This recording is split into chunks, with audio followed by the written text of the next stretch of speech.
Hi everyone, welcome back to our channel.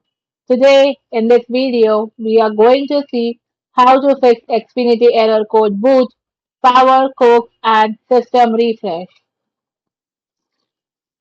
Fix 1. Perform a hard reset. If unplugging the cable for a minute doesn't work, a deeper power cycle might be necessary. So unplug the power cord and the coaxial cable from the back of the box and wait for about 10 to 15 minutes. After 10 to 15 minutes, reconnect the coaxial cable tightly and then plug the power cord back in. Fix 2. Check your cable connections. An endless boot or welcome loop can occur if the box cannot establish a connection to the Xfinity network.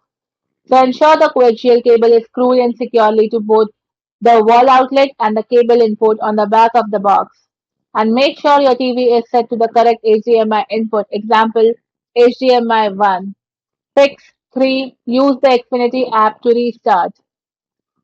Download or open the free Xfinity app on your mobile phone, then navigate to the TV tab.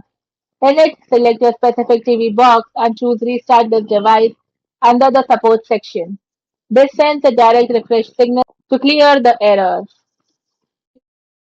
Fix 4. Perform a factory reset. If the box continues to stay in a boot loop, a factory reset may be required to download fresh firmware. First, locate the small reset button or pinhole on the back or bottom of your Xfinity box. Then, using a paper clip or pointed object, press and hold the button for 10 to 15 seconds. Then release the button and the box will restart and may take up to 10 minutes to finish the factory reset process. Thanks for watching, and for more such informative videos, do like, share and subscribe to our channel.